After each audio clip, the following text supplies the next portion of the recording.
കൊല്ലം കേരളപുരം സ്വദേശിനി വിഭഞ്ജികയുടെ ആത്മഹത്യാ പ്രേരണ കുറ്റത്തിന് കുണ്ടറ പോലീസ് കേസെടുത്തു. ഭർത്താവിൻ്റെയും സഹോദരിയുടെയും ഭർത്തൃപിതാവിൻ്റെയും പേരിലാണ് കുണ്ടറ പോലീസ് ആത്മഹത്യാ പ്രേരണ കുറ്റത്തിന് കേസെടുത്തിരിക്കുന്നത്. ഷാർജയിലാണ് ഈ സംഭവം നടന്നത്. ശ്രീധരത്തിൻ്റെ പേര് പറഞ്ഞ് മാനസികമായി പീഡിപ്പിച്ചെന്നാണ് FIR പറയുന്നത്. അരുൺ രാജ് കൊല്ലത്ത് നിന്ന് തത്സമയം ചേരുകയാണ്.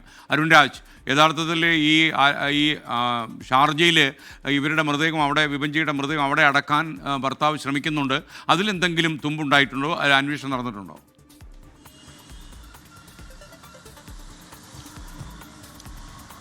SKN, good morning. പക്ഷേ അത്ര ശുഭകരമായ വാർത്തയല്ല. വിഭജിക കേസുമായി ബന്ധപ്പെട്ട അമ്മയുടെ മൊഴിയുടെ അടിസ്ഥാനത്തിലാണ് കുണ്ടറ പോലീസ് ഇപ്പോൾ കേസ് രജിസ്റ്റർ ചെയ്തിരിക്കുന്നത്. വിഭജികയുടെ ഭർത്താവായിരുന്ന നിതീഷ്, അതുപോലെ തന്നെ നിതീഷിന്റെ സഹോദരി, അതുപോലെ തന്നെ നിതീഷിന്റെ അച്ഛൻ, ഇവർക്കെതിരെയാണ് ആത്മഹത്യാ പ്രേരണ കുറ്റവും അതുപോലെ തന്നെ സ്ത്രീധന പീഡന നിയമപ്രകാരവും ഇപ്പോൾ കേസ് രജിസ്റ്റർ ചെയ്തിട്ടുള്ളത്. ഈ കേസുമായി ബന്ധപ്പെട്ട SKN ചോദിച്ച ചോദ്യം, ഈ വിഭജികയുടെ മൃതദേഹം അത് നാട്ടിലേക്ക് എത്തിക്കാനുള്ള നടപടികൾ ഇപ്പോൾ കുടുംബം ആരംഭിച്ചിട്ടുണ്ട്. സഹോദരൻ ഉടൻ തന്നെ ഈ ഷാർജയിലേക്ക് അടക്കമെത്തി ഇതുമായി ബന്ധപ്പെട്ട നടപടികൾ ആരംഭിക്കും എന്നുള്ളതാണ് ലഭിക്കുന്ന വിവരം. ഒരുപക്ഷെ ഇന്നോ നാളെയോ ഇതുമായി ബന്ധപ്പെട്ട കൂടുതൽ വിവരങ്ങളും നമുക്ക് ലഭിക്കുകയും ചെയ്യും. ഇക്കാര്യത്തിൽ നിയമപരമായ തടസ്സം നിന്നിരുന്നത് അവിടെ അവധിയായതിനാലാണ് എന്നുള്ളതാണ് ഈ കുടുംബവുമായി ബന്ധപ്പെടുമ്പോൾ അറിയാൻ കഴിയുന്നത്. ഈ കേസിലേക്ക് വരുമ്പോൾ കുണ്ടറ പോലീസ് പറയുന്നത് ഗുരുതരമായ ആരോപണമാണ്.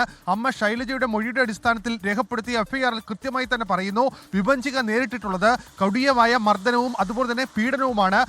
നിറത്തിന്റെ പേരിൽ പോലും തന്റെ മകളെ ഈ നിതീഷും കുടുംബവും ടോർച്ചർ ചെയ്തിരുന്നു. മുടി മുറിക്കാനടക്കം ഈ നിറത്തിന്റെ പേരിൽ ആവശ്യപ്പെട്ടു. മകൾ വിരൂപയായി നടക്കണമെന്നായിരുന്നു എക്കാലവും ഈ കുടുംബം വീട്ടുകാർ ആവശ്യപ്പെട്ടിരുന്നത് എന്നതാണ് ശൈലജയുടെ മൊഴിയിൽ സൂചിപ്പിക്കുന്നത്. ഇക്കാര്യങ്ങളെല്ലാം ചൂണ്ടിക്കാട്ടിയാണ് ഭർത്താവിനും ഭർത്തൃ സഹോദരിക്കും അതുപോലെ തന്നെ ഭർത്താവിന്റെ പിതാവിനുമെതിരെ ഇപ്പോൾ കേസ് രജിസ്റ്റർ ചെയ്തിരിക്കുന്നത്. ഇതിന്റെ തുടർ നടപടികളിലേക്ക് ഉടൻ കടക്കും എന്നുള്ളതാണ് കുണ്ടറ പോലീസ് വ്യക്തമാക്കുന്നത്. എന്തായാലും ഈ സംഭവത്തിൽ കുണ്ടറ പോലീസ് ഒരു വിശദമായ അന്വേഷണത്തിലേക്ക് കടക്കുകയാണ്. ഈ കേസുമായി ബന്ധപ്പെട്ട കൂടുതൽ വിവരങ്ങൾ ഈ സൈബർ സെല്ലിന്റെ അടക്കം സഹായത്തോടെ കൂടുതൽ വിവരങ്ങൾ ശേഖരിക്കാനും ഇപ്പോൾ നിലവിൽ കുണ്ടറ പോലീസ് നീക്കങ്ങൾ ആരംഭിച്ചിട്ടുണ്ട്.